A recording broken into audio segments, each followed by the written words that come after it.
Here's a few pictures from my visit to Pea Ridge National Military Park. It was one of the bloodiest battles west of the Mississippi, with the Confederates suffering 2,000 casualties and the Union 1,384. And it was the most pivotal Civil War battle west of the Mississippi River, and is one of the most intact Civil War battlefields in the United States. And you can either choose to drive around the park and pay, I think, $10, or you can park at the entrance and ride your bike around the park for free.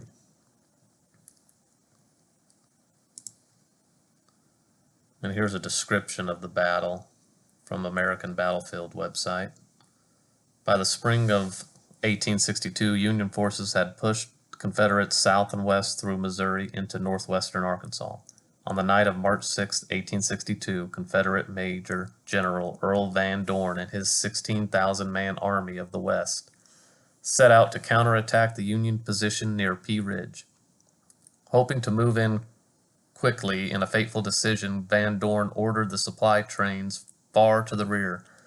Learning of Van Dorn's approach, some 10,000 Federals and Brigadier General Samuel R. Curtis's Army of the Southwest marched to meet the rebel advance the next day. The forces met near Elkhorn Tavern, just 3 miles south of the Missouri border, and fighting quickly ensued. 2 Confederate generals, Brigadier Generals Ben McCullough and James McQueen McIntosh, were killed in the action, halting the rebel momentum. By nightfall, the Confederates controlled Elkhorn Tavern and the Telegraph Road. Curtis consolidated his force during the night, and the next day counterattacked near the tavern, and by successfully employing his artillery, slowly forced the rebels back. Running short of ammunition due to the absence of supply support, Van Dorn abandoned the battlefield, leaving Arkansas virtually defenseless. With the Confederate defeat, the Union controlled the border state of Missouri for the next 2 years. And here's a picture of the little road that you can bike or drive through. And here's some information on the 2 generals that were killed on the Confederate side. Some nice cannons and fences set up. It's a vast battlefield. There's me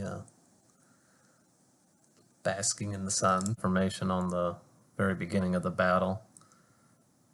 The Confederates coming out of the woods to surprise some Iowa cavalrymen.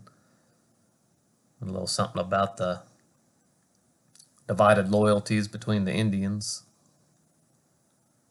and how they changed sides later on from Confederate to Union. As you can see from up on top of this hill, that the battlefield is pretty vast, and the Union forces had a mile-long line, and it was pretty impressive for all the soldiers. Remembered it the rest of their lives. And they actually charged all across this field, one of the largest charges in the history of the Civil War. Nice little road. This is the Elkhorn Tavern. And the battle went on all day, and the Confederates had one last charge into the Union lines before sunset, but didn't work out for them. And that's where it happened, right there.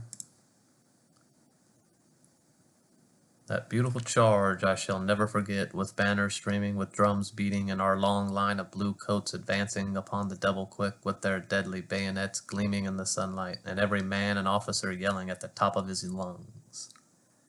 When the bugles sounded the charge at 10 a.m., standing here were 10,000 Union men, an entire army visible from one place. During the Civil War, such a sight was so rare that its terrifying grandeur seared itself into the memory of every man present. The Union battle line stretched about a mile across the field before you. There's the field.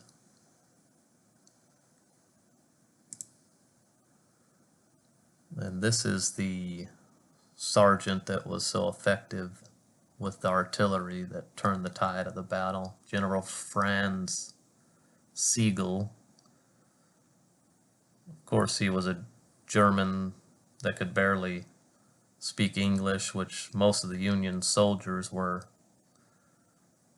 not really Americans. They were new